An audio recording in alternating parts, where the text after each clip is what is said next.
Subhanallah, alhamdulillah, wa la ilaha illallah, Allahu akbar. Subhanallah, alhamdulillah, wa la ilaha illallah, Allahu akbar.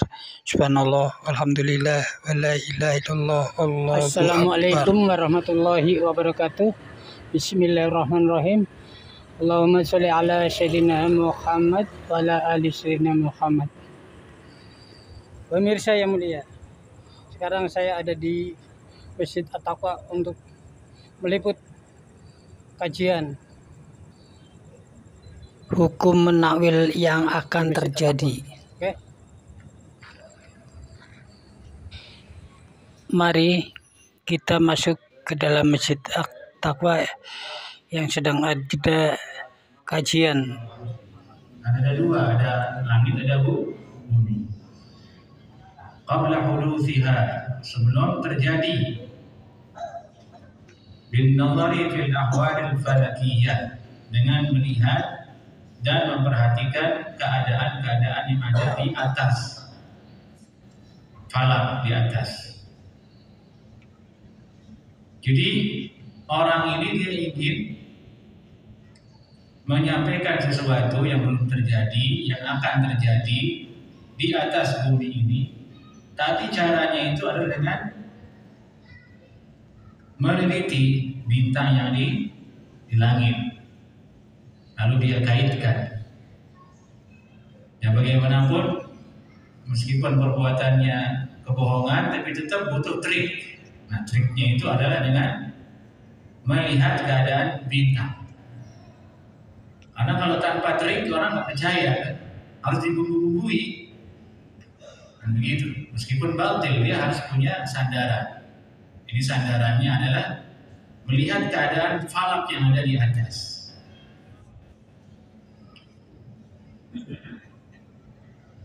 Fayukhbiru ahlu hadhihi as-sina'ati amma sayaqa'u fil 'alami mustaqbalan. Maka setelah itu pelaku ini kemudian memberitakan kepada orang yang menanya apa yang akan terjadi di alam ini di masa yang akan datang. وَيَزْعُمُونَ أَنَّهُمْ اسْتَفَادُوا ذَلِكَ مِنَ النَّظَرِ فِي سَيْرِ الْكَوَاكِبِ. Dan mereka menyangka, mengira sesungguhnya pengetahuan tersebut mereka serap dapatkan dengan melihat, meneliti perjalanan bintang-bintang yang di atas. Di majariha, bagaimana saluran bintang tersebut, wajtimaiha, bagaimana dia berkumpul, waqtiraniha, bagaimana dia satu dengan yang lainnya beriringan. Za'imina anna laha ta'thiran fil 'alam as-sufli, dengan menduga, menyangka, mengira bahwasanya hal itu memiliki bekas dengan apa yang terjadi di bumi ini. Ini namanya at-tanjim. Jelas jemaah? Jadi kesimpulannya at-tanjim ini mengabarkan apa yang akan terjadi di bumi ini, tapi sandarannya adalah dengan meneliti bintang-bintang, menyangka bahwasanya bintang-bintang ini posisinya, keadaannya, perputarannya memiliki pengaruh dengan apa yang terjadi di bumi ini. Itu secara definisi yang disebut oleh para ulama. Di antaranya dituliskan di situ Majmu' Fatawa Syekhul Islam Ibnu Taimiyah, zaman dari Majmu' Fatawa Ibnu Taimiyah. Nah, itu yang paling penting, Syekhul Islam Ibnu Taimiyah. Sekarang yang kedua, hukumnya. Hukumnya bagaimana hukumnya?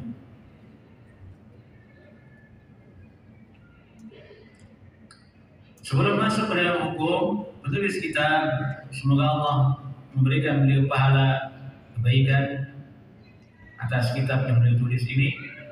Beliau membagi kemudian anna tanjima naw'an. Tanjim ini dua. Ahaduhuma, yang pertama, mubah. Tanjim hukumnya mubah. Nah, ini bagus dirinci, jadi kita tidak sembrono menghukumi. Dan ciri orang yang alim itu merinci suatu urusan di mana dibutuhkan untuk dirinci. Tak boleh orang diem. apabila orang menyampaikan perkara yang mujmal, umum,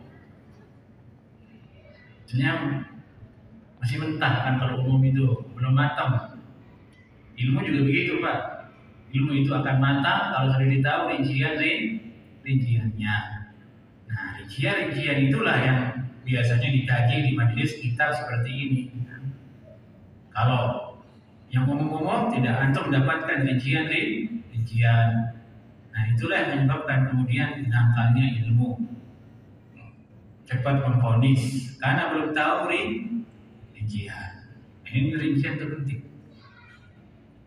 Imam Syafi'i mengatakan menuntut ilmu harus didaptik itu merinci sedetil-detilnya supaya tidak salah. Dan itu yang dilakukan oleh para ulama dalam kitab tafsir, dalam hadis. Atau temukan rinci per kalimat dibahas ini bagaimana. Hadis juga begitu, tafsir juga begitu. Nah, dan itulah muncul ilmu ushul fikih, muncul nahwu. Tidak lain tujuannya untuk bisa merinci apa yang mujmal tadi itu. Nah, ini bagus. Karena dibagi dua, sebelum masuk pun dibagi dua. Satu dia itu mubah, boleh. Apa itu wahwa ma yu'rafu bi ilmi hisab? Itu apa yang dikenal dengan ilmu hisab atau dijuluki dengan ilmu tasyir. Ilmu hisab seperti yang antum dengar seperti biasa. Ini metode hisab, ini metode ru'yah. Hisab itu hitung posisi bintang, posisi matahari, posisi bulan dengan ilmu teleskop yang modern. Ini jelas hukumnya boleh. Nah, karena tujuannya adalah untuk mengetahui apa terjadi gerhana, apa terjadi kusuf. Jadi perhitungannya sudah matang, tidak meleset. Dan itu bukan masuk ke dalam mendakwa ilmu ghaib, karena dia adalah perkara yang zahir, yang nampak. Putarannya ada, ilmunya ada. Entah. Dari itulah kemudian masuk dalamnya perkiraan cuaca. Ini mau hujan. Itu bukan ilmu ghaib, itu dakwah. Dihitung ini begini nanti. Seperti itu. Kama arifati waktu kusuf, seperti mengetahui kapan waktu kusuf, wal khusuf, gerhana matahari, gerhana bulan. Wa hububur riyah, kapan terjadi nanti akan datang angin topan, kemana arahnya, kira cuaca. Itu yang digunakan di kapal layar, nanti ada badai di sini, yang digunakan di pesawat, waspada nanti di depan ada awan.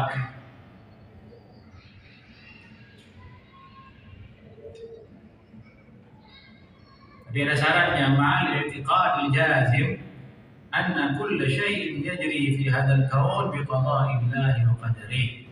Disertai dengan keyakinan yang matang, yang sudah paten, mati, tidak bisa digoyah-goyah lagi. Bahwasanya segala sesuatu yang terjadi tadi itu di atas kaun ini, di alam semesta ini, dengan keputusan Allah dan ukuran yang Allah telah tentukan. Ini yang paling penting bagi orang muslim. Terjadi khusuf, itu atas kehendak Allah Subhanahu wa taala. Yang manusia hanya bisa menghitung kapan akan terjadinya saja. Adapun yang menakdirkannya adalah Allah Subhanahu wa taala. Wa 'inda al-ikhbar bi syai'in min dzalik, dengan syarat berikutnya ini, dan ketika memberitakan sesuatu dari hal yang demikian tadi itu, terjadi khusuf, terjadi macam-macam atas bumi ini, yuqayyidul kalam bi masyiatillah. Hendaklah dikaitkan ketika dikabarkan itu dengan insyaallah taala. Nah, ini yang sering hilang dalam ilmu hisab tadi. akan terjadi gerhana tanggal sekian, lupa dia bilang Insyaallah. insyaallah. Orang Islam insyaallah atas kehendak Allah. Penting itu supaya tidak menjadi orang ateis. Dia mengatakan ya itu berarti ya sudah kejadian lumrah, gejala alam saja. Lupa ya dengan itu kehendak Allah Subhanahu wa taala. Ketika dikaitkan dengan itu, tumbuh jadinya iman kepada rububiyah Allah Subhanahu wa taala. Maka tumbuhlah setelahnya kemudian rasa penghambaan kita kepada Allah Subhanahu wa taala. Wa bi'ibaratit tawakkul, dan disertai dengan narasi tawakkul. Ini perkiraan. Jadi 3 syarat.